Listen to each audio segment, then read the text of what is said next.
20 साकार बाबा के महावाक्य हैं और आज बाबा ने आशीर्वाद और श्राप कौन देता है, क्यों मिलता है और किसे मिलता है उसको स्पष्ट किया। दूसरी बात इतना ही नहीं, बाबा ने आज और भी एक बात कही जिसमें बाबा ने कहा कि पहले ये कहते थे कि कन्या का कभी भी खाना नहीं चाहिए, बेटी का जो कुछ होता है बेटी कमाती है तो उसका खाना नहीं चाहिए। लेकिन संसार में आज लोग इतने गरीब हो चुके हैं कि बेटी का भी खा लेते हैं। तो आज हम बाबा की मुरली सुनते हैं। महावाक्य है, मीठे बच्चे सबको यह खुशखबरी सुनाओ। कौन सी खुशखबरी है अभी? मीठे बच्चे सबको यह खुशखबरी सुनाओ कि अब डीटी डिनाइस्टी स्थापन हो रही है। जब वॉइसलेस वर्ल्ड होगी तब बाकी सब विनाश हो जाएगा। क्या कहते बाबा?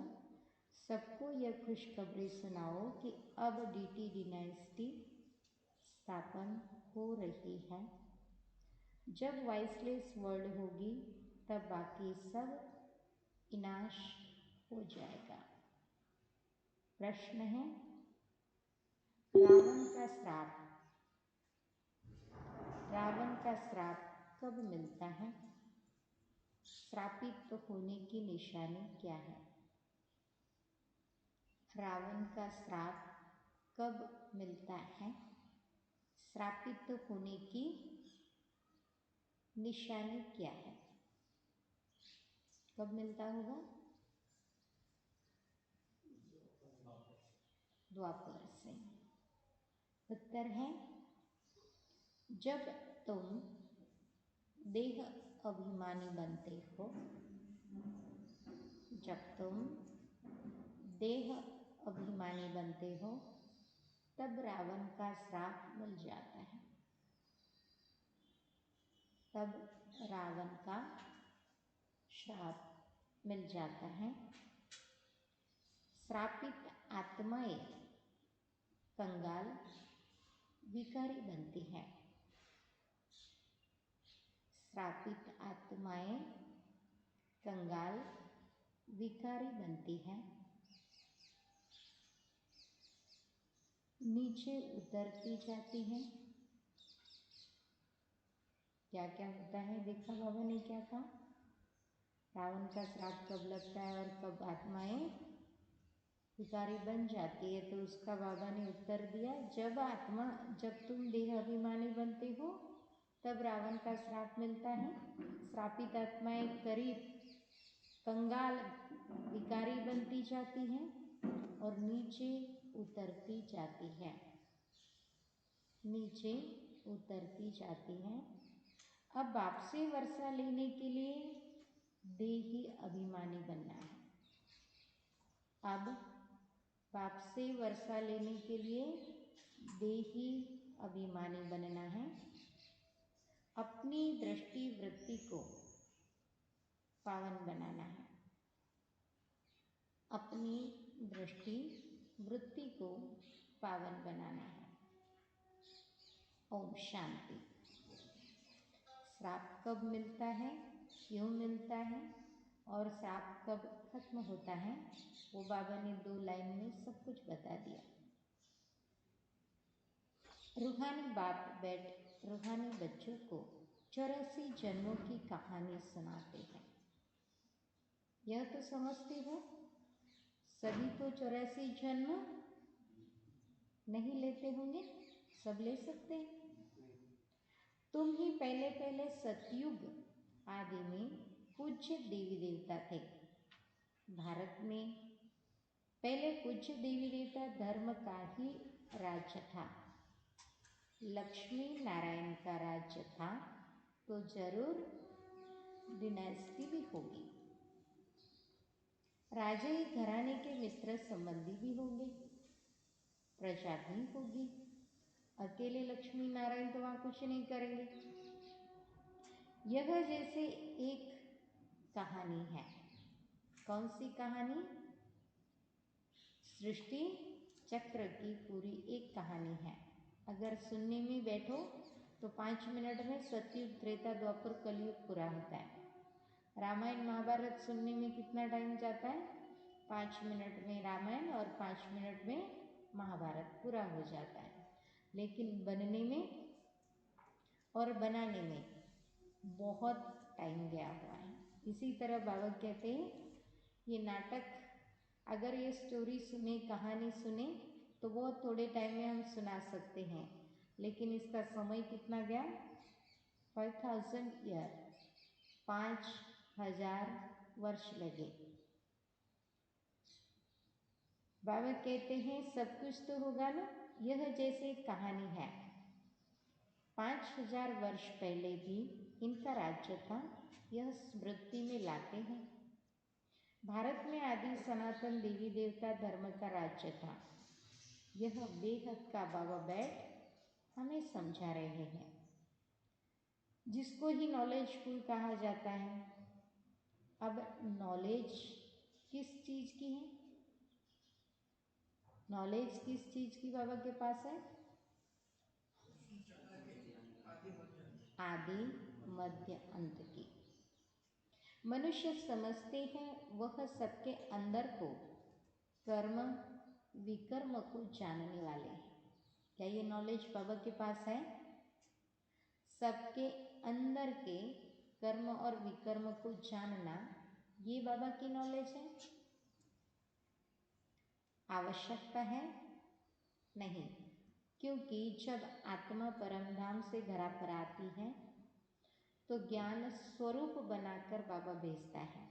7 गुणों के अंदर एक गुण ज्ञान का भी है। तो जब मनुष्य के अंदर समझ है तो परमात्मा को अंदर बैठ के जानने की आवश्यकता नहीं है, क्योंकि जब हम 10 साल के होते तब से हमें पता चलता है अच्छा क्या है और बुरा क्या है। तो बाबा कहते क्या ये नॉलेज है? परंतु अभी बाबा समझाते हैं हर एक आत्मा को अपना अपना पार्ट मिला हुआ है। अभी आत्माएं अपने परम धाम में रहती हैं, उनमें सारा पार्ट भरा हुआ है, रेडी बैठी है कि जाकर कर्म क्षेत्र पर अपना पार्ट बजाए। अभी कौन सी आत्माएं बैठी होगी वहां? देवी देवता होगी। वो तो पढ़ रही है डायरियां ले लेके, नहीं पढ़ रही? देवी देवताओं की रेडी है, हो रही है, हो रही है रेडी। अभी बाबा कहते कर्म क्षेत्र पर पाठ बजाती हैं। तो ये निश्चय करना चाहिए ना, हम आत्मा ही सब कुछ करती है, हम आत्मा ही सब कुछ करती है।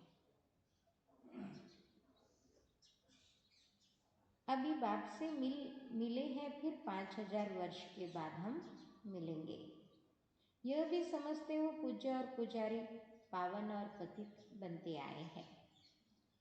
जब पूज्य है तो पतित कोई हो न सके, और जब पुजारी है तो पावन कोई हो न सके। सतयुग में है ही पूज्य। जब द्वापर से रावण राज्य शुरू होता है तब सभी पतित पुजारी बनते हैं। जब पुजारी हैं, बाबा ने क्या कहा, जब द्वापर युग शुरू होता है तो सब क्या बनते आए? पुजारी बनते आए। शिव बाबा कहते हैं देखो, शंकराचार्य भी किसका पुजारी है? मेरा ही पुजारी है। शिव बाबा कहते हैं शंकराचार्य भी मेरा ही पुजारी है। मेरे को पूछते हैं ना, शिव का चित्र कोई के पास हीरे का तो कोई के पास सोने का, कोई के पास चांदी का होता है। अब जो पूजा करते हैं उस पुजारी को पूज्य तो कह नहीं सकते हैं ना। जो खुद पूजा करते हो उसको पूज्य तो कह नहीं सकते। अभी एक हमारे पास भाई आया था, उसने मुझे एक गिफ्ट दिया,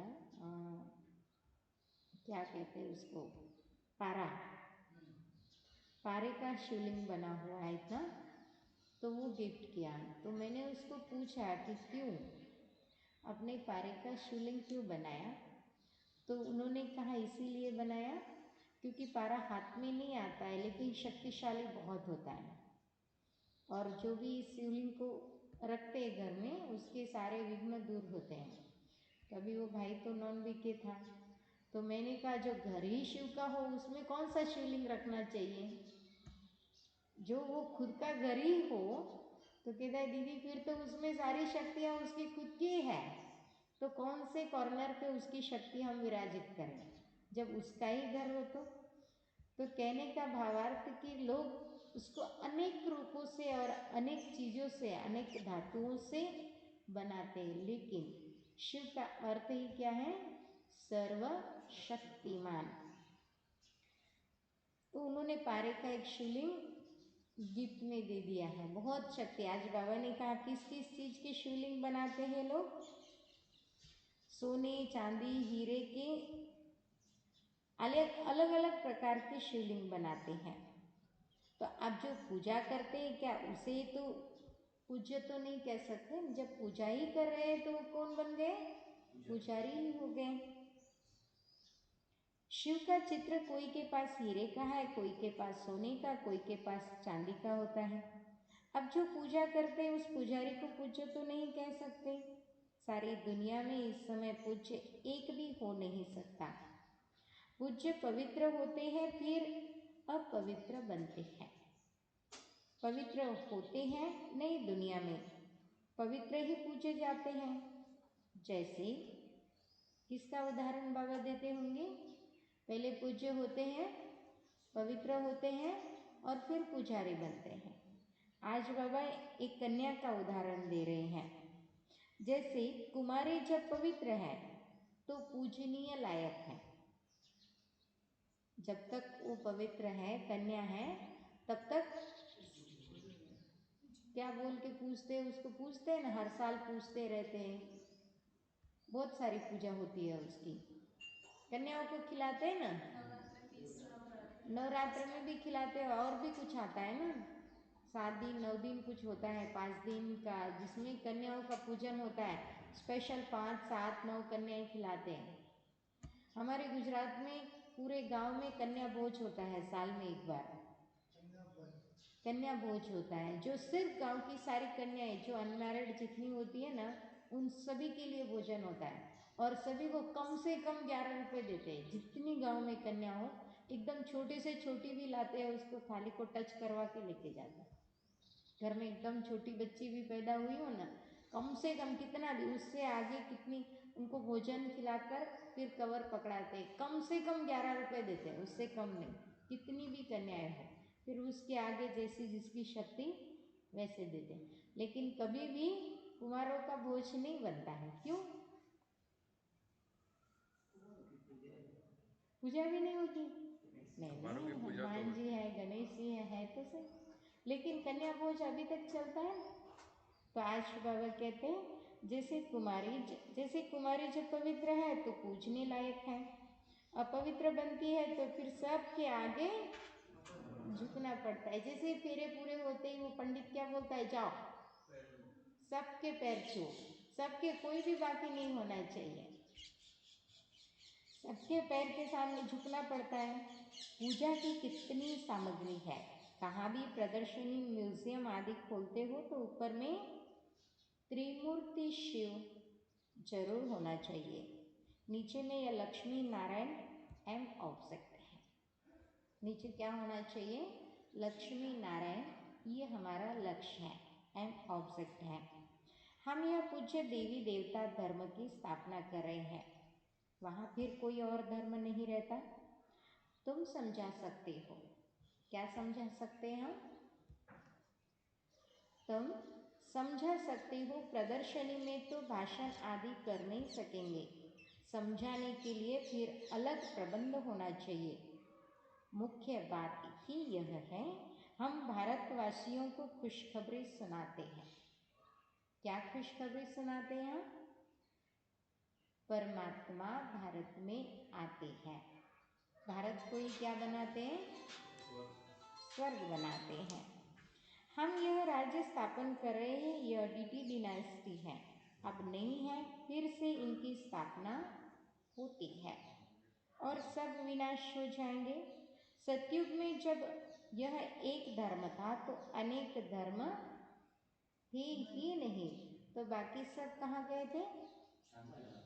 शांति धाम, अपने अपने सेक्शन में बैठे हुए थे। अब कहते फिर वहां अनेक धर्म होते ही नहीं है। अब यह अनेक धर्म मिलकर एक हो जाए, वह तो हो न सके। अभी लोग कहते हैं शांति स्थापित हो, शांति कॉन्फ्रेंस पर बहुत करते हैं, लेकिन होता कुछ भी नहीं, क्योंकि मनुष्य के बस की बात नहीं है। बल्कि अभी समय कौन सा आया है, खुद मनुष्य चाहता है परिवर्तन करूं, लेकिन वो अपना भी परिवर्तन नहीं कर पा रहा है, बहुत पुरुषार्थ करना पड़ रहा है। जैसे अभी तो चलो इस साल तो ड्रामा अनुसार भट्टियां भी नहीं है, 3 साल से 2017 में कहा था, अचानक आपको पता है हर साल बाप दादा कुछ न कुछ हर वर्ष को एक नाम देते थे। 2017 में बाबा ने कौन सा नाम दिया था वर्ष को? अचानक सब महारथियों ने पूछा कि बाबा इस वर्ष को क्या मनाए, तो बाबा साइलेंट हो गए बाप दादा और अचानक बोल दिया समाप्ति वर्ष। लास्ट बाबा ने जब बाप दादा साकार में आए तो लास्ट में बाबा ने कहा कि समाप्ति वर्ष। सबने, काफी लोगों ने जिसने समझा था वो पुरुषार्थ करने लग पड़े, और कुछ लोगों ने तो उसका मजाक बना दिया कि समाप्ति वर्ष थोड़ी होगा, अभी तक तो कंप्लीट ही नहीं हुए। लेकिन बाबा का रहस्य बाबा ही जाने, उस मुरली के बाद बाप दादा नहीं आए। मतलब सूक्ष्म रूप से सेवाएं अभी चल रही है, बाकी दादी के माध्यम से हम बाप दादा से मिलन मुलाकात नहीं कर पाए। तो जो बाबा के इशारे होते हैं समझने के लिए, बाबा कहते बहुत महीन बुद्धि चाहिए। हम चाहते भी है, चिंतन भी करते हैं, फिर भी हम अपने पर भी इतना काबू नहीं पा रहे हैं, तो संसार का तो प्रश्न ही नहीं आता है। हो सकता है जब हमारा पुरुषार्थ तेज है तो हम परिवर्तन कर रहे हैं, कर चुके हैं, लेकिन हम ये रिस्पॉन्सिबिलिटी नहीं ले सकते कि हम सामने वाली आत्मा को चेंज करके दिखाएंगे। हाँ, अगर योगयुक्त रहने से, जैसे बाबा ने कहा युद्ध के मैदान में हो तो अगर आपके तलवार में धार है तो सामने वाले के ऊपर आप विजय पा सकते हो, लेकिन हाथ में तलवार तो है लेकिन उस पर धार नहीं हो तो वो एक खिलौना बन जाता है। तो ज्ञान भी एक खिलौना बन जाता है जब उसमें याद का जौहर ना हो, याद की धार ना हो। तो हाँ, योग युक्त जब हम किसी को बाबा का परिचय देते हैं तो वो बाबा निमित्त बन जाता है किस आत्मा का परिवर्तन करना है, क्योंकि उसके पास जो शक्ति है वो हम बच्चों के पास नहीं है। लेकिन बाबा हम बच्चों को इतना ऊंचा उठाता है, कहता है बच्चे तुमसे ही सब कुछ होता है, तुम ही कर सकते हो, तुम्हारे बिना कुछ भी नहीं। लेकिन हाँ, हमारी दृढ़ता के कारण, संकल्प शक्ति जब पावरफुल बन जाती है तो परिवर्तन अपना हम कर सकते हैं। बाकी दूसरों के परिवर्तन के लिए बाबा की मदद के बिना हम कुछ भी नहीं कर सकते। अच्छा, तो बाबा ने कहा तुम समझा सकते, यह डीटी डिनाइस्टी थी, अब नहीं है, फिर से इनकी स्थापना होती है और सब विनाश हो जाएंगे। सतयुग में जब यह एक धर्म था तो अनेक धर्म थे ही नहीं, अब यह अनेक धर्म मिलकर एक हो जाए, वह तो हो न सके। वह आते ही एक दो के पिछाड़ी है और वृद्धि को पाते रहते हैं। पहला आदि सनातन देवी देवता धर्म प्रायलोप है, कोई भी नहीं जो अपने को देवी देवता धर्म का कहला सके। इनको कहा ही जाता है विशेष वर्ड। तुम कह सकते हो हम आपको खुशखबरी सुनाते हैं, शुभ शुभ बाबा वॉइसलेस वर्ड की स्थापना कर रहे हैं। हम प्रजापिता ब्रह्मा की संतान ब्रह्मा कुमार कुमारियां है ना। पहले पहले तो हम भाई भाई हैं, फिर रचना होती है तो जरूर भाई बहन होंगे।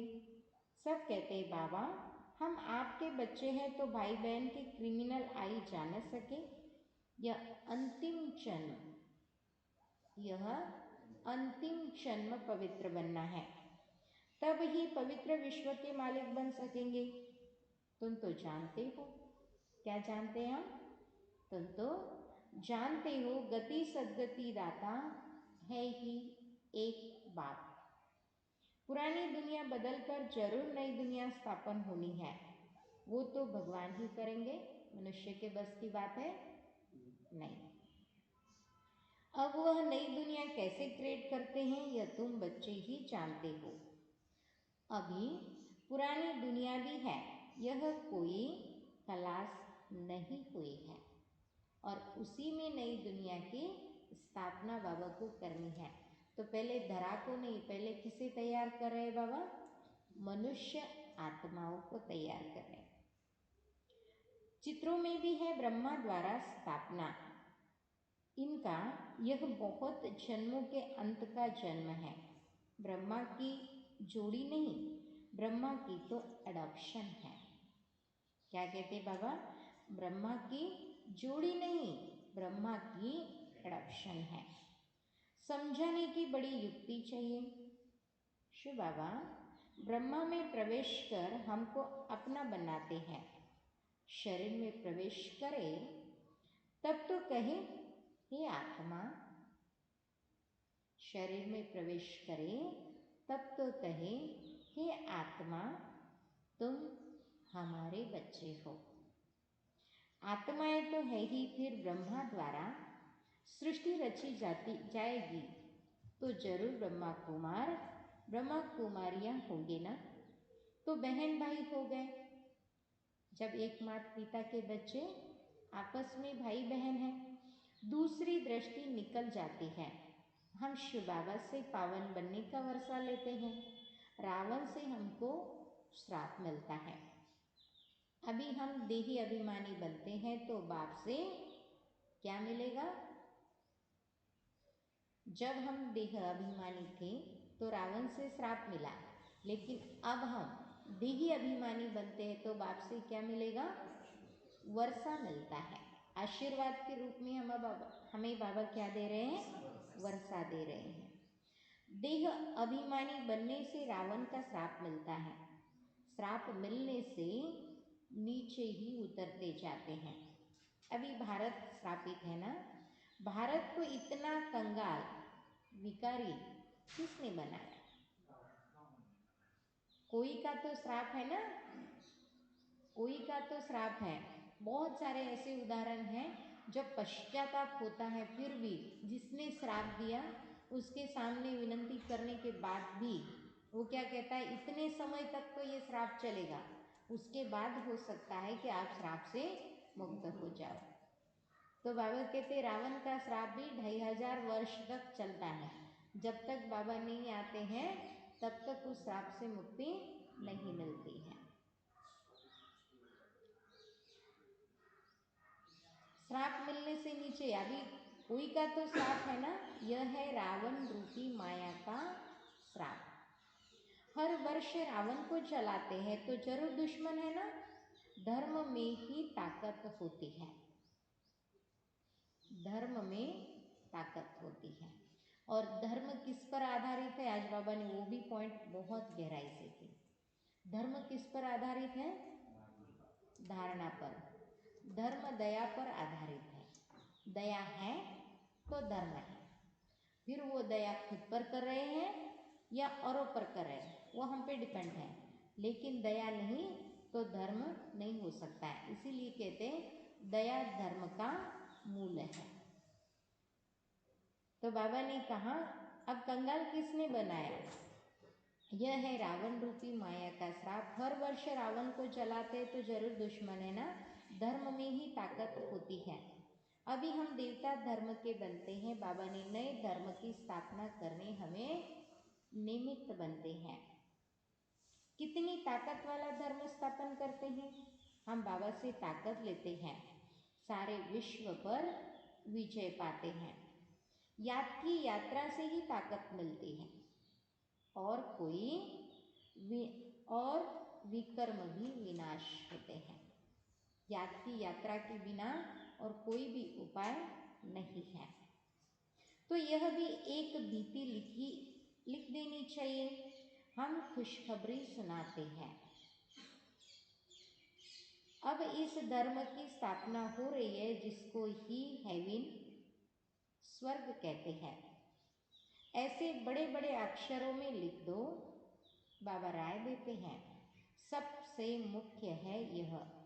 अब आदि सनातन देवी देवता धर्म की स्थापना हो रही है। प्रजापिता ब्रह्मा भी बैठा है। हम प्रजापिता ब्रह्मा कुमारियां श्रीमत पर यह कार्य कर रहे हैं। ब्रह्मा की मत नहीं, श्रीमत है ही परम पिता परमात्मा शिव की। ब्रह्मा के माध्यम से हम सुन रहे हैं, लेकिन मत किसकी है? परम पिता शिव परमात्मा की, जो सबका बाप है। बाप ही एक धर्म की स्थापना अनेक धर्मों का विनाश कराते हैं। राजयोग सीख रहे हैं। बाबा कहते राजयोग सीख यह बनते हैं।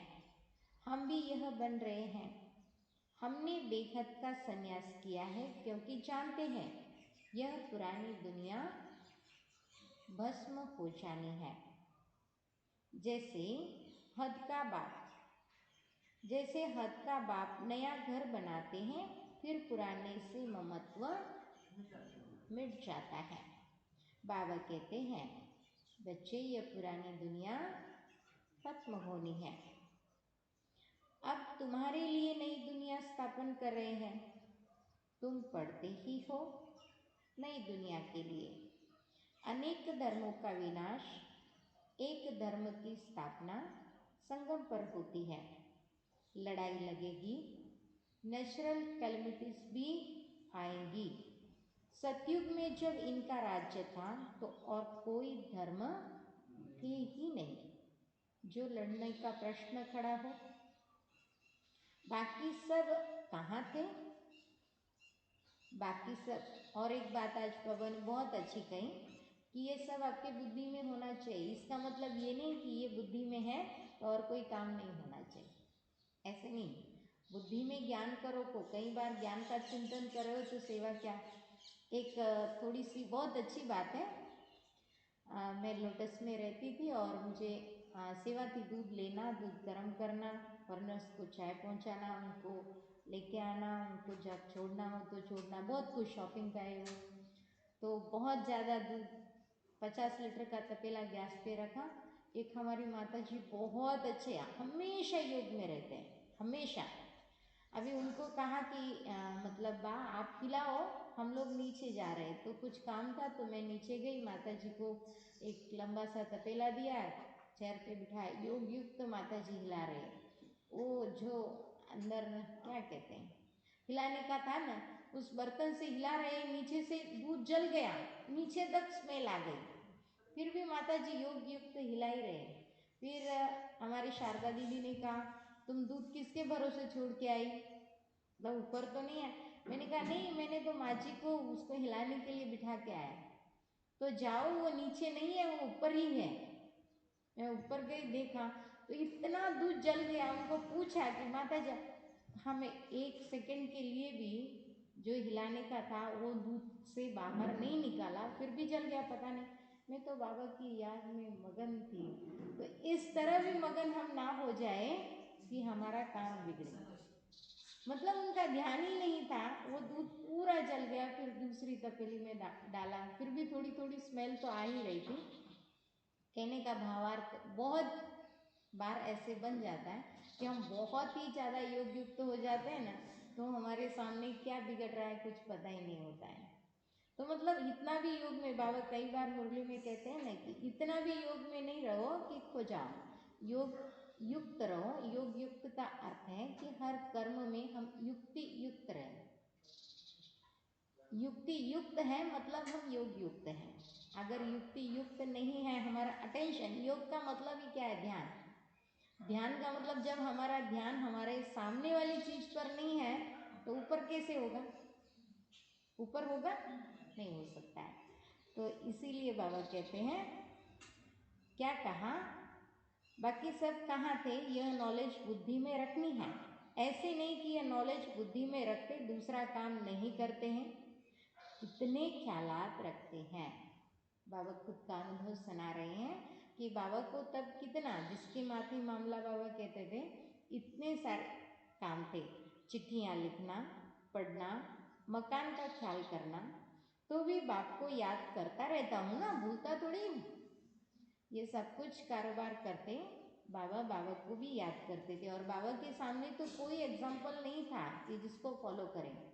आज हमारे सामने कितने एग्जाम्पल हैं, बहुतों को याद कर सकते हैं।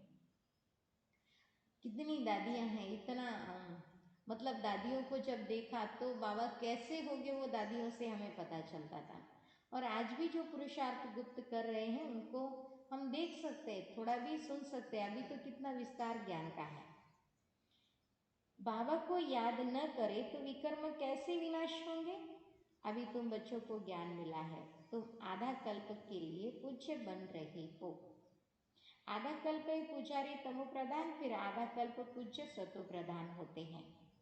आत्मा परम पिता परमात्मा से योग लगाने से ही पारस बनती है। याद करते करते आयरन एज से गोल्डन एज में चली जाएगी। पतित पावन एक को ही कहा जाता है। आगे चल तुम्हारा आवाज निकलेगा। यह तो सब धर्मों के लिए है, एक धर्म के लिए नहीं। यह ज्ञान तो सभी धर्मों के लिए है।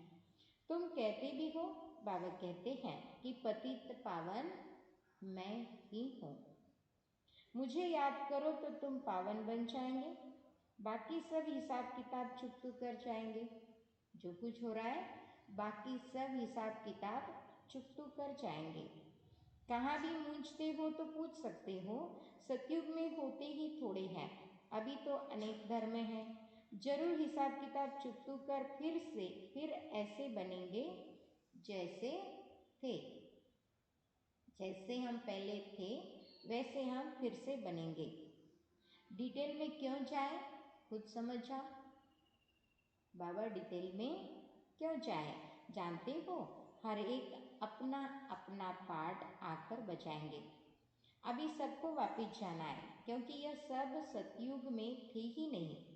बाबा आते ही है एक धर्म की स्थापना, अनेक धर्मों का विनाश कराने। अब नई दुनिया की स्थापना हो रही है, फिर सतयुग जरूर आएगा, चक्र जरूर फिरेगा। टू मच ख्यालात में न जाए। मूल बात, हम सतो प्रधान बनेंगे तो ऊंच पद पाएंगे। कुमारियों को तो इनमें लग जाना है। कुमारी की कमाई माँ बाप नहीं खाते थे। पहले कुमारी की कमाई माँ बाप नहीं खाते थे, परंतु आजकल भूखे हो गए हैं। कितने भूखे हो गए, आजकल तो कन्याओं को बेच भी रहे हैं, खुद माँ बाप बेच भी रहे हैं। आजकल भूखे हो गए हैं तो कुमारियों को भी कमाना पड़ता है। तुम समझते हो अब पवित्र बन पवित्र दुनिया का मालिक बनना है। हम राजयोगी हैं, बाप से वर्षा जरूर लेना है। अभी तुम पांडव सेना के बने हो।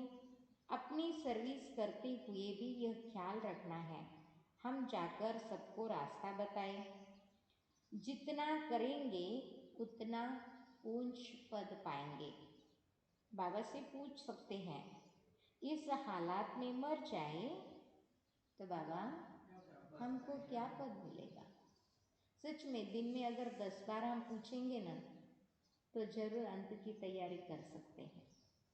हर जगह पे हम अपने आप को पूछें कि अभी अंत का समय होगा तो हमारा क्या पद होगा, क्या पद मिलेगा। बाबा झट बता देंगे, पूछो तो बाबा बता देंगे। सर्विस नहीं करते हो इसीलिए क्या होगा, सर्विस नहीं करते हो इसीलिए साधारण घर में जाकर जन्म लेंगे। सेवा नहीं करते हैं तो साधारण घर में जाकर जन्म लेंगे, फिर आकर ज्ञान लेवे सो तो मुश्किल है। क्योंकि क्या कहते बाबा, क्योंकि छोटा बच्चा इतना ज्ञान तो उठा नहीं सकता है ना, ज्ञान उठाने के लिए बहुत समय जाएगा, समझो। समझ आने के लिए कम से कम 10-12 साल तो लगेंगे, उसके बाद समझेगा, बहुत कुछ समझाने के बाद। लेकिन जो अभी हम पुरुषार्थ कर सकते हैं वो बाद में करने के लिए, पता नहीं वहाँ का वातावरण भी कितना परिवार ज्ञानी होगा, क्योंकि बाबा ने तो स्पष्ट किया ना कि साधारण घर में जन्म लेंगे तो उस घर का वातावरण भी तो साधारण ही होगा। तो बाबा कहते समझो बाकी 2-4 वर्ष रहते हैं तो क्या पढ़ सकेंगे? विनाश के लिए 2-4 साल ही बचे होंगे तो क्या हम पढ़ सकेंगे? बाबा बता देंगे, तुम कोई क्षत्रिय कुल में जाकर जन्म लेंगे, पिछाड़ी में करके डबल ताज मिलेगा, लेकिन फर्स्ट में तो नहीं कहेंगे ना, पूरे 84 तो नहीं कहेंगे, थोड़ा सा मिल सकता है, स्वर्ग का फुल सुख पा नहीं सकेंगे। स्वर्ग का पूरा सुख पाने के लिए हमें पूरा पुरुषार्थ करना पड़ेगा। जो फुल सर्विस करेंगे, पढ़ेंगे, वही फुल सुख पाएंगे। जो पढ़ेंगे वही फुल सुख पाएंगे। नंबरवार पुरुषार्थ अनुसार है, यही तो फुरना रखना है। नंबरवार पुरुषार्थ अनुसार है, यही फुरना रखना है। अभी नहीं बनेंगे तो कल्प नहीं बनेंगे, अगर अभी नहीं तो कल्प नहीं बनेंगे। हर एक अपने को जान सकते हैं, हमें कोई और नहीं जान सकता है। जितना हम अपने आप को जानते हैं उतना हम और किसी को नहीं जानते हैं। और कई बार देखो, अपने आप को जब जानने लगे तो जब हम बाबा के सामने बैठते हैं तब हम इतना अटेंशन देने के बावजूद भी वो संकल्प आते हैं जिसकी आवश्यकता नहीं। बाबा के सामने जब हम बैठते, ये सत्य है, चाहे कोई कहे कि नहीं मुझे तो एक भी संकल्प नहीं आता है, उसके लिए बहुत स्टेज पावरफुल चाहिए। लेकिन अभी भी हाँ, हो सकता है कि हमारे नेगेटिव नहीं चलते हैं, बुरे संकल्प भी नहीं आते, भले सेवा के आते हो, लेकिन जिस अवस्था को प्राप्त करने के लिए हम बैठते हैं उसके बीच में एडवर्टाइज जरूर आती है। बीच बीच में फिर से हम उसको खींच के बाबा के साथ लगा देते हैं। सेवा के क्यों ना हो, बीच बीच में संकल्प आते हैं, तब हमारी ऊंची स्थिति कही जाएगी जब हम बाबा को याद करने बैठे और सेवा के भी संकल्प ना आए। हर एक अपने को जान सकते हम कितने मार्क्स से पास होंगे, और ये हम खुद ही जान सकते हैं और कोई हमें नहीं जान सकता। सब जान जाते हैं, फिर कहा जाता है भावी अंदर में दुख होगा ना, बैठे बैठे हमको क्या हो गया, बैठे बैठे हमको क्या हो गया। बैठे बैठे मनुष्य मर भी जाते हैं, इसीलिए बाबा कहते हैं सुस्ती मत करो, आज का कल पर मत डालो, पुरुषार्थ कर पतित से पावन बनते रहो, रास्ता बताते रहो। कोई भी मित्र संबंधी आदि हैं उन पर तरस पड़ना चाहिए। देखते हैं यह विकार बिगर गंध खाने बिगर रह नहीं सकते हैं, फिर भी समझाते रहना चाहिए, कभी न कभी सुधरेगा। कई बार कल की बात हुई हमारी, जब थक के कह रहे थे इसको समझाने से कोई मतलब ही नहीं, छोड़ दो। लेकिन आज बाबा कहते हैं नहीं, उसको छोड़ना नहीं है, समझाते रहो, कभी न कभी उसको उनका परिवर्तन हो जाएगा। नहीं मानते तो समझो हमारे कुल का नहीं है, मानते ही नहीं है लास्ट में तो वो अपने कुल का नहीं है। कोशिश कर, बाबा कहते फिर भी क्या कह रहे हैं, कोशिश कर पियर घर ससुर घर का कल्याण करना है। ऐसी भी चलन न हो जो कहे यह तो हमसे बात भी नहीं करते, मुख मोड़ दिया है, नहीं सबसे जोड़ना है, किसी से भी मुख नहीं मोड़ना है। कई बार क्या होता है, हम जब ज्ञानी बनते हैं, खास करके हमारे लिए तो नहीं, लेकिन जब हम घर गृहस्थ संभालने वाली माताएं आती और उनके साथ जब बातचीत करते हैं तो माताओं को इतना नशा चढ़ता है, इतना नशा चढ़ता है। हमारे पास एक माता आती थी तो सामने वालों को, बच्चों को भी बार बार नलवाना, कोई आके बर्तन को टच करे तो भी फिर से वो बर्तन को साफ करना। और कई बार ऐसे बोलती थी, वो लोग तो पूज्य हैं, हम तो पूजनीय हैं, वो तो पुजारी हैं, हम तो पूजनीय हैं, हम तो देवता बनने वाले हैं, वो तो नास्तिक है। तो इससे सेवा नहीं होती है बल्कि डिससर्विस होती है। कई बार ऐसे हो जाता है। तो बाबा कहते हैं किसी से भी मुख मोड़ना नहीं है, हमें किसी को भी कम नहीं समझना है। हाँ, इसका मतलब ये नहीं है कि हमें हमारे स्वमान से उतरना है, स्वमान में अवश्य रहना है, लेकिन सामने वालों को साधारण भी नहीं समझना है। बाबा ने कहा किसी से भी मुंह नहीं मोड़ना है, हम उनका भी कल्याण करें, हम उनका भी कल्याण करें, बहुत रहम दिल बनना है। हम सुख तरफ चाहते हैं तो औरों को भी तो रास्ता बतावे। हम सुख तरफ जा रहे हैं तो औरों को भी रास्ता बताए। अंधों की लाठी तुम होना, गाते हैं अंधों की लाठी तू। आंखें तो सबको है फिर भी बुलाते हैं, क्योंकि ज्ञान का तीसरा नेत्र नहीं है। शांति सुख का रास्ता बताने वाला एक ही तो बाप है और कोई है नहीं। यह तुम बच्चों की बुद्धि में अभी है, आगे थोड़ी ही समझते थे। आगे हम भी तो कुछ भी नहीं समझते थे। भक्ति मार्ग में कितने कितने मंत्र जपते हैं। राम राम कह मछली को खिलाते हैं, चींटियों को खिलाते हैं। अब ज्ञान मार्ग में तो कुछ भी करने की दरकार नहीं है। चींटियों को खिलाना, मछलियों को खिलाना तो हमने छोड़ दिया तो भूखे हैं? नहीं ना। कई बार हम कहते हैं प्रकृति में जितने भी जीव जंतु है सबको खिलाए बिना हम खाएंगे तो चोरी कही जाती है। तो बाबा ने कहा नहीं, बहुत बार आजकल तो इतना तो ठीक है, लेकिन इतना शिवलिंग पे प्योर दूध चढ़ाते हैं लोग और वो दूध गटर में जाता है, उससे मच्छर पैदा होते हैं, मच्छर पैदा होकर और ही लोगों को कष्ट देते हैं। क्या भगवान ये तो नहीं चाहता होगा शायद भक्ति में भी? वही दूध अगर सच में किसी को पिलाया जाए, जिनको पिलाना चाहिए, या तो गाय के बच्चे को पीने दो या तो इंसान के बच्चे को पिलाओ या किसी भी भूखे को पिलाओ तो ठीक है, शायद प्रसन्न भी हो जाए। भक्ति में भी अगर विवेक से भक्ति की जाए तो लोग व्यर्थ से बच सकते हैं। लेकिन बाबा क्या कहते हैं, तुम भी तो वही करते थे। भक्ति मार्ग में कितने मंत्र जाप, क्या क्या किया। अभी चींटियों को खिलाते, किसे किसे खिलाते थे, मछलियों को खिलाओ, चींटियों को खिलाओ, गाय को खिलाओ। अब ज्ञान मार्ग में तो कुछ भी करने की दरकार नहीं। पक्षी तो ढेर के ढेर मर जाते हैं, कई बार किसी कारण से या ऐसे भी ढेर के ढेर मर जाते हैं। एक ही तूफान लगता है कितने मर जाते हैं। पिछले साल ने, उसके पिछले साल महाराष्ट्र के किसी एरिया का एक न्यूज़ में मैंने देखा था, बहुत पक्षी ऐसे मरे हुए थे जंगल में, ऐसे ऐसे लग रहा था कि कोई पत्ते गिरे हुए हो। कहाँ का था नहीं पता। फिर मधुबन से भी पानी उस एरिया में ट्रेन भर के कुछ भेजा था। लातूर में राइट।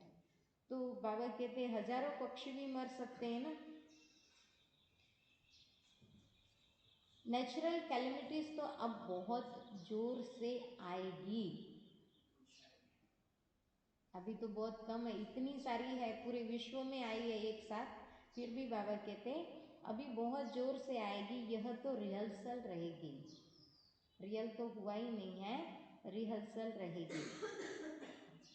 यह सब विनाश तो होना ही है, अंदर में आता है अब हम स्वर्ग में जाएंगे, वहाँ अपने फर्स्ट क्लास महल बनाएंगे। जैसे यह सब विनाश तो होना ही है, अंदर में आता है अब हम स्वर्ग में जाएंगे, वहाँ अपने फर्स्ट क्लास महल बनाएंगे, जैसे कल्प पहले बनाए हैं। बनाएंगे फिर भी वही जो कल्प पहले बनाया होगा। महल तो बनेंगे ही, कल्प पहले मिसल, परंतु अभी याद की यात्रा में तोड़ निभाना है और बहुत खुशी में रहना है कि हमको बाप टीचर सद्गुरु मिला है।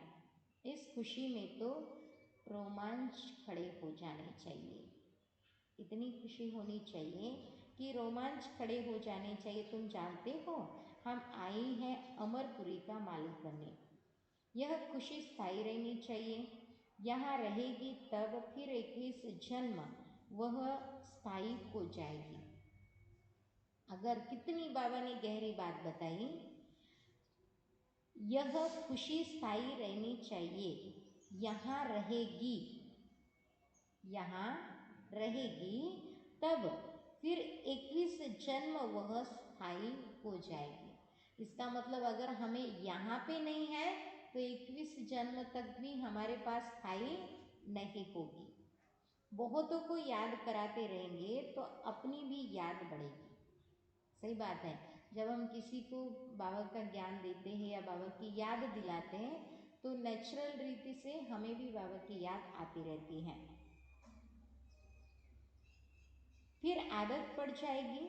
जानते हैं इस अपवित्र दुनिया को आग लगनी है। तुम ब्राह्मण ही हो जिनको यह ख्याल है, इतनी सारी दुनिया खत्म हो जाएगी। सतयुग में यह कुछ भी मालूम नहीं पड़ेगा, अभी अंत है। तुम याद के लिए पुरुषार्थ कर रहे हो। अच्छा, मीठे मीठे सीखी लदे बच्चों प्रति माता पिता बाप दादा का याद प्यार और गुड मॉर्निंग। रूहानी बाप की रूहानी बच्चों को नमस्ते। हम रूहानी बच्चों की रूहानी माता पिता बाप दादा को याद प्यार गुड मॉर्निंग नमस्ते। सदा रहो, हम ही बनेंगे फरिश्ते, कोई और बनेगा? अच्छा, धारणा के लिए मुख्य सार है। पहले पॉइंट, आज की मुरली में हम क्या धारण कर सकते हैं? धारण करने जैसी कोई बात? हमको दूसरों को भी सुख देना है, देना है और स्वयं भी खुशी में रहना है। वहाँ भी सत्युग में भी खुश रहे। अगर अभी रहे तो ही वो स्थायी खुशी हमारी 21 जन्म तक रह सकती है। आज बाबा ने बहुत अच्छी बात कही कि हमें थकना नहीं, मतलब किसी से मुंह नहीं मोड़ना है, नहीं सुधरता है करके, बल्कि उस पर भी हमें दया करनी है। उन आत्माओं का भी कल्याण के लिए बार बार उनको समझाते रहना है। कभी ना कभी तो उनका परिवर्तन हो जाएगा, और नहीं हुआ लास्ट में तो समझ जाएंगे कि वो हमारे कुल का था ही नहीं। लेकिन पुरुषार्थ नहीं छोड़ना चाहिए। अच्छा, धारणा के लिए मुख्य सार पहली पॉइंट है, बाबा कहते हैं पतित से पावन बनने के पुरुषार्थ में सुस्ती नहीं करनी है। आज बाबा ये बात क्यों कह रहे हैं? क्योंकि आजकल तो ऐसी सिस्टम आई, रात को सोए सवेरे उठे ही नहीं, सवेरे उठे रात को सोने तक बचे ही नहीं, बाहर गए तो वापस आए ही नहीं। कई बार तो घर में बैठे बैठे जाते हैं, सोते सोते भी जाते हैं, बात करते करते, भोजन कभी भी हम जा सकते हैं। इसीलिए बाबा कहते हैं सुस्ती नहीं करनी है। कोई भी मित्र संबंधी आदि है उन पर तरस रख समझाना है। कोई भी मित्र संबंधी आदि है उन पर तरस रख समझाना है, छोड़ नहीं देना है। जाने दो नहीं कहना है, छोड़ नहीं देना है, उन पर तरस करके समझाना है। दूसरी पॉइंट, ऐसी चलन नहीं रखनी है जो कोई कहे, ऐसी चलन नहीं रखनी है जो कोई कहे कि इन्होंने तो मुंह मोड़ लिया है। जो कोई कहे कि इन्होंने तो मुंह मोड़ लिया है। रहम दिल बन सबका कल्याण करना है। रहम दिल बन सबका कल्याण करना है और सब ख्यालात छोड़ एक बाप की याद में रहना है। और सब ख्यालात छोड़ एक बाप की याद में रहना है। वरदान है, समाने की शक्ति द्वारा रॉन्ग को भी राइट बनाने वाले विश्व परिवर्तक भव। 2-3 दिन से बाबा एक ही बात पर फोकस कर रहे, सेकंड में नेगेटिव को पॉजिटिव में परिवर्तन कर दो तो ही सेवा कही जाएगी। परसों भी यही कहा, कल भी यही कहा, आज भी यही कह रहे हैं कि समाने की शक्ति द्वारा रॉन्ग को भी राइट बनाने वाले विश्व परिवर्तक भव। उसका विश्लेषण है, दूसरे की गलती को देखकर स्वयं गलती नहीं करो। दूसरों की गलती देखकर स्वयं गलती नहीं करो। कहाँ पे होती है हमसे गलती? जब दूसरों की गलती देखते हैं हम, तो जब कई बार हम सही सलाह किसी को देते हैं, सच बोलते हैं, सामने वाला व्यक्ति गलत है और हम कहते हैं कि हम सच बोल रहे हैं, सही ज्ञान दे रहे हैं, सही मार्गदर्शन कर रहे हैं, फिर भी वो नहीं समझता है, तब हमें क्या होता है? क्यों आता है? हम सच बोल रहे हैं, सामने वाला झूठ है, सामने वाला गलत है, और तब वो बात हमारी नहीं सुनता है तो हमें गुस्सा आता है। गुस्सा आने का कारण क्या है? Body conscious, right. बड़ों के पास थोड़ी सी मैं बहुत भाग्यशाली हूँ ऐसे तो बचपन से, लेकिन थोड़ी सी थी बड़ों को भी जाके सीधा सवाल करने का। कोई भी सवाल मन में आए तो एक बार मनोहर दादी रुके हुए थे लोटस में और दादी के पास गई। दादी तो बहुत अच्छे थे, मनोहर दादी के पास है ना जाके मतलब पास में बैठने का ढंग ही कुछ अलग था, ऐसे संकोच नहीं होता था, ऐसे ही पैर लटका के दादी पलंग पे बैठे थे, गई पास में जाके बैठ गई। कहा दादी एक सवाल पूछूं? कहती एक ही है तो एक ही पूछ ले, ज़्यादा है तो ज़्यादा पूछ ले, अभी तुम्हारे सवाल है, तुम चाहो तो जितने पूछ सकते हो। फिर उनके साथ जो बहन थी कहा दादी अभी सोने जा रहे हैं। तो मनोहर दादी कहती है मैंने तुम्हें कहा कि मुझे सोना है? मैंने नहीं कहा ना, पूछ रहे तो पूछ लो। मैंने पूछा दादी मेरी गलती नहीं है, वो सामने वाली बहन की गलती है और मैं सच बोल रही हूँ, फिर भी मुझे ही डांटा जा रहा है, मेरी तो कोई गलती नहीं इसमें। तो कहा तुम्हें बुरा लग रहा है? तो कहा दादी सच बोलूँ? तो कहा सच ही बोलना चाहिए मेरे हिसाब से, तो अब तुम्हें जो बोलना है। तो मैंने कहा सच बोलूँ दादी? इतना गुस्सा आया है कि लगता है उस बहन को जाके एक चाटा लगा दूँ। कहती है सच में मन हो रहा है चाटा लगा? हाँ दादी मैं सच हूँ, फिर भी वो मेरी मानती नहीं है, इसलिए मुझे गुस्सा आ रहा है। दादी ने कहा देखो बहना, अगर हमें गुस्सा आता है ना तब हम ज्ञानी है ही नहीं। तुम भले सच बोल रही हो लेकिन अभी तुम पूरी तरह से देहाभिमानी बन चुकी हो, तुम्हारा अभिमान है। जब हम सच बोलते हैं ना तो सच में सुख मिलना चाहिए, सच में सुकून मिलना चाहिए, सच में शांति मिलनी चाहिए। सच में अगर हमें क्रोध आ रहा है तो वो सच है ही नहीं, क्योंकि क्रोध सच नहीं है, देह अभिमान सच नहीं है। इतना प्यार से तो दूसरे 2-4 सवाल थे उसके भी जवाब दादी ने एडवांस में ही दे दिए पहले ही। फिर कहा और भी कोई सवाल है?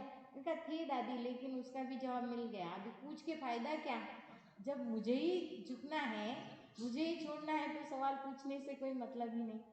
तो कई बार गुस्सा आता है तब तुरंत दादी की याद आती है और लगता है कि नहीं, अगर मैं इतनी क्रोधित हो रही हूँ क्योंकि सामने वालों की अपनी सोच है, उसकी मर्जी है, शायद उसकी सोच से वो सही है, मेरी सोच से मैं सही हूँ, लेकिन झूठ में भी उसको सच दिखाई देता हूँ। जैसे हमें बाबा ने कहा ना रॉन्ग में राइट देखना चाहिए, वैसे हो सकता है उस आत्मा का नेचर ऐसा बना हो कि राइट में भी उसको रॉन्ग देखने की आदत हुई हो, तो उसका क्या दोष है, उसका नेचर बन चुका है, तो उसको नज़रअंदाज। तो बाबा कहते हैं दूसरे की गलती को देखकर स्वयं गलती नहीं करो। अगर कोई गलती करता है तो हम राइट है, हम राइट में रहे, गलत साइड में जाए क्यों? अगर कोई गलती कर रहा है तो हम राइट में रहे, उसके संग के प्रभाव में ना। जब हमें समझ आ गई कि ये गलत है तो उसके संग के प्रभाव में न जाए। जो प्रभाव में आ जाते हैं वह अलबेले हो जाते हैं। जो प्रभाव में आ जाते हैं वह अलबेले हो जाते हैं। हर एक सिर्फ यह जिम्मेवारी उठा लो कि मैं राइट के मार्ग पर ही रहूंगा। बाबा ने पूरे जीवन का ज्ञान दिया। अपने आप को कहो कि मुझे राइट के प्रभाव में ही रहना है।